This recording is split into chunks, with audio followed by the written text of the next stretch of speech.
இந்தியாவில் தயாரிக்கக்கூடிய பொருட்களுக்கு அமெரிக்கா இன்னும் அதிகமாக டேரிஃபை இம்போஸ் பண்ண போகிறாங்க அப்படின்ற மாதிரி சொல்கிறாங்க. அதாவது எக்ஸ்ட்ரா 12.5% வரையும் டேரிஃபை இம்போஸ் பண்ண போகுது அப்படின்ற ஒரு அனௌன்ஸ்மெண்ட் தான் இப்போ வந்திருக்கு அப்படின்னே சொல்லலாம். ஸோ இது அஃபீஷியல் அனௌன்ஸ்மெண்ட்டா இல்லை ஏதாவது ஒரு ப்ரப்போசலா? ஸோ இந்த மாதிரி ஒரு விஷயம் நடந்துச்சு அப்படின்னா இந்தியாவுடைய இம்போர்ட்டுக்கு ரொம்ப பெரிய இம்பேக்டாக இருக்கும் அப்படின்ற மாதிரி சொல்கிறாங்க. ஸோ அது என்ன ரீசன்னால அமெரிக்கா ஏன் இந்த ஒரு டிசிஷனை இப்போ எடுத்திருக்காங்க, ஸோ இதுக்கு இந்தியா என்ன மாதிரியான ரிப்ளை கொடுத்துருக்காங்க அப்படின்றத எல்லாத்தையும் டீட்டெயிலாக இந்த வீடியோவில் பார்க்கலாம். முதல்ல என்ன நடந்துச்சு அப்படின்னா, இந்த நியூஸ் என்ன சொல்லுது அப்படின்னா, அமெரிக்காவுடைய இந்த யுனைடெட் ஸ்டேட்டஸ் ட்ரேட் ரெப்ரசன்டேட்டிவ், அதாவது USTR அப்படின்னு சொல்லுவாங்க இல்லையா, இவங்க இந்தியா மேல இன்னும் எக்ஸ்ட்ராவா 12.5% வரையும் டேரிஃப் இம்போஸ் பண்ண போறாங்க அப்படின்ற ஒரு ப்ரப்போசலை ரிலீஸ் பண்ணியிருக்காங்க.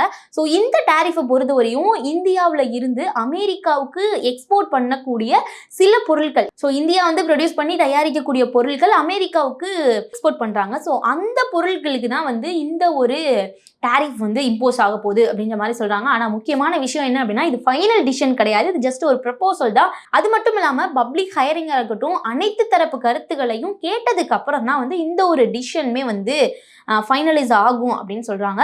ஸோ ஏன் இந்த டேரிஃபை ஏன் இப்போ அமெரிக்கா இந்த நடவடிக்கை எடுக்கணும் அப்படின்னு நம்ம கேட்டோம் அப்படின்னா, இதுக்கு காரணம் என்னவா சொல்றாங்க அப்படின்னா, ஃபோர்ஸ்டு லேபர், அதாவது கட்டாய தொழிலாளர் பிரச்சனை. அமெரிக்காவுடைய கருத்துப்படி அமெரிக்கா என்ன மாதிரியான விஷயங்களை சொல்றாங்க அப்படின்னா, சில நாடுகள் கட்டாய தொழிலாளர் மூலமா தயாரிக்கக்கூடிய பொருட்களை இறக்குமதி ஆகாம தடுக்கிறதுக்காக தான் போதுமான நடவடிக்கைகளை நாங்க எடுக்க போறோம், அந்த நாடுகள்லாம் எடுக்கவில்லை அப்படின்ற மாதிரி சொல்றாங்க. அதனால செக்ஷன் 301 இன்வெஸ்டிகேஷன் படி இந்த ஒரு இன்வெஸ்டிகேஷன் யூஎஸ் ஸ்டார்ட் பண்ணியிருக்காங்க அப்படின்னே சொல்லலாம். ஸோ இந்த ஒரு இன்வெஸ்டிகேஷன்ல இந்தியா மாதிரி பல நாடுகள் இந்த லிஸ்ட்ல இருக்கு. ஸோ இந்த பேசிக்ல தான் இந்தியாவுக்கு 12.5% எக்ஸ்ட்ராவா டேரிஃப் சொல்லப்படுது அப்படின்ற மாதிரி சொல்றாங்க. ஸோ அதனால தான் டேரிஃபை நாங்கள் இம்போஸ் பண்ண போறோம் அப்படின்னு சொல்றாங்க. ஸோ இந்த செக்ஷன் 301 அப்படின்னா என்னன்னா, இந்த இடத்துல என்னவா இருக்கும் 301 அப்படின்னா, இது அமெரிக்காவுடைய ட்ரேட் ஆக்ட் ஆஃப் 1974 அப்படின்னு சொல்றாங்க. இது ஒரு சட்டப்பிரிவு.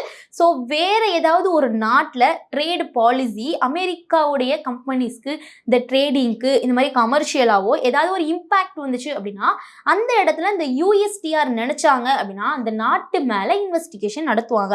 ஸோ தேவைப்பட்டா கூடுதலா டேரிஃபா இருக்கட்டும், ட்ரேட் ரெஸ்ட்ரிக்ஷனா இருக்கட்டும், இது எல்லாமே ரூல்ஸ் போடுவாங்க, ரூல்ஸ் அண்ட் ரெகுலேஷனை அவங்க சொல்லுவாங்க, அவங்க சொல்றதுதான் நடக்கும் அப்படின்ற மாதிரி USTR சொல்லுவாங்க. ஸோ அப்படி இது அமெரிக்காவுடைய ட்ரேட் என்ஃபோர்ஸ்மெண்ட் சட்டங்கள்ல ஒரு முக்கியமான ஒன்று தான் இந்த செக்ஷன் 301 அப்படின்னு சொல்றாங்க. ஸோ இந்த ஒரு டிசிஷன் இப்போ USTR எடுத்துட்டாங்க, ஒரு ப்ரப்போசலாகவும் வச்சுட்டாங்க.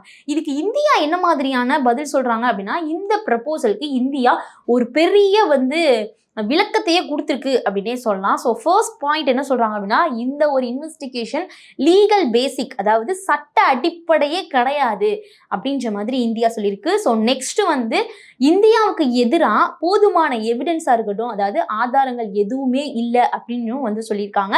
ஸோ நெக்ஸ்ட் 60 நாடுகளுக்கும் ஒரே மாதிரியான அணுகுமுறையை இந்த USTR சொல்றாங்க. இதுவுமே ஒரு பேலன்ஸ்டே இல்லாமல் இருக்கு, எல்லா நாடுகளுக்கும் எல்லா மாதிரி எல்லாம் ஒரே மாதிரி இருக்கு அப்படின்றதுனால இதுவுமே ஒரு சரியான அணுகுமுறை கிடையாது அப்படின்னு சொல்றாங்க. ஸோ இந்தியாவை தனியாக நீங்கள் ஆய்வு பண்ணுங்க, அந்த மாதிரி ஆய்வு பண்ணி நீங்க எந்த ஒரு முடிவும் எடுக்கல அப்படின்ற மாதிரி சொல்றாங்க. அது மட்டும் இல்லாம இந்தியாவிலிருந்து அமெரிக்காவுக்கு எக்ஸ்போர்ட் ஆகுற ரொம்பவே இம்பார்ட்டன்டான பொருட்களுக்கெல்லாம் ஃபோர்ஸ்ட் லேபர் மூலியமாக்கும் நாங்கள் தயாரிக்கப்படல, ஃபோர்ஸ்ட் லேபருக்கும் இதுக்கும் எந்த ஒரு கனெக்ஷனும் இல்லை அப்படின்றத USTR நிரூபிக்கணும் அப்படின்னு இந்தியா வலியுறுத்தியிருக்காங்க அப்படின்னே சொல்லலாம். ஸோ எந்த ஒரு சந்தேகமும் இருந்தாலும் டைலாக், அதாவது பேச்சுவார்த்தை மூலமா அனைத்து பிரச்சனைகளையும் தீக்கிறதுக்கு இந்தியா தயாரா இருக்கு அப்படின்ற மாதிரி சொல்றாங்க. ஸோ நீங்க நினைக்கிற மாதிரி லேபர் ஃபோர்ஸ்டு, அதாவது ஃபோர்ஸ்ட் லேபரை வச்சு நாங்க எந்த ஒரு பொருளும் தயாரிக்கல, இதுக்கும் அதுக்கும் எந்த மாதிரி சம்பந்தமும் இல்லை அப்படின்ற மாதிரி இந்தியா தரப்புல இருந்து சொல்றாங்க.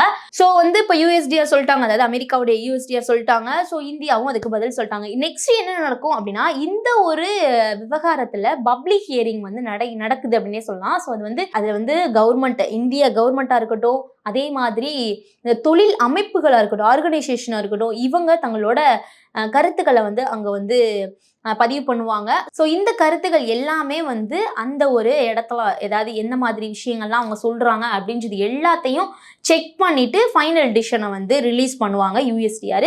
ஸோ இதனால 12.5% டாரிஃப் அப்படின்றது இன்னும் அமலுக்குலாம் வரல. ஜஸ்ட் வந்து ப்ரப்போசல் தான். ஸோ இது இன்னும் வந்து பரிசீலனையில தான் இருக்கு அப்படின்ற மாதிரி சொல்றாங்க. ப்ரப்போசல் மட்டும்தான். ஸோ அதை வந்து எல்லாருமே வந்து ஞாபகம் வச்சுக்கோங்க. ஓவராலா வந்து அமெரிக்கா இந்தியாவுக்கு 12.5% கூடுதல் டாரிஃப் விதிக்கிறதுக்கு ப்ரப்போசல் மட்டும் தான் கொடுத்துருக்காங்க. ஃபைனல் டிசிஷன் இல்லை. ஆனா இந்தியா இந்த நடவடிக்கைக்கு எதிராக நிறைய விஷயங்களை வந்து சொல்லியிருக்காங்க அப்படின்னே சொல்லலாம். எந்தவித போதுமான ஆதாரமும் இல்லாம USTR வந்து இந்த மாதிரி சொல்லக்கூடாது, இது எல்லாத்தையும் நிரூபிச்சு காட்டணும் அப்படின்ற மாதிரியும் பேசியிருக்காங்க. ஸோ இந்தியாவுடைய எக்ஸ்போர்ட்டுக்கும் ஃபோர்ஸ்டு லேபருக்கும் எந்த ஒரு தொடர்பும் நிரூபிக்கப்படலை. ஸோ இதனால USTR இந்த மாதிரி ஒரு குற்றச்சாட்டை இந்தியா மேல வைக்கக்கூடாது, அப்படி இருந்தால் ஆதாரத்தோட ப்ரூஃப் பண்ணுங்க அப்படின்ற மாதிரி சொல்றாங்க. ஸோ இப்போ USTR உடைய அந்த ரிலீஸ் பண்ற ஃபைனல் டிசிஷன் தான் வந்து இந்தியா அமெரிக்காவுடைய ட்ரேடிங் உறவு, அதாவது வர்த்தக உறவுல வந்து ஒரு பெரிய இம்பாக்டை ஏற்படுத்தும் அப்படின்ற மாதிரி சொல்றாங்க. ஸோ USTR ப்ரப்போஸ் பண்ண இந்த ஒரு டாரிஃப் வந்து எவ்வளோ இம்பாக்ட் ஆகும், அதுக்கு வந்து இந்தியா வந்து ஒத்துப்பாங்களா அப்படின்றத மறக்காம கமெண்ட்ஸ் சொல்லுங்க. இதனால இந்தியாவுடைய எக்ஸ்போர்ட்டிங்க்கு எவ்வளோ இம்பாக்ட் இருக்கும் அப்படின்றதையும் மறக்காம கமெண்ட்ஸ் சொல்லுங்க. ஒரு இன்ஃபர்மேஷனுக்கு நம்ம சேனலை ஃபாலோ பண்ணிக்கோங்க.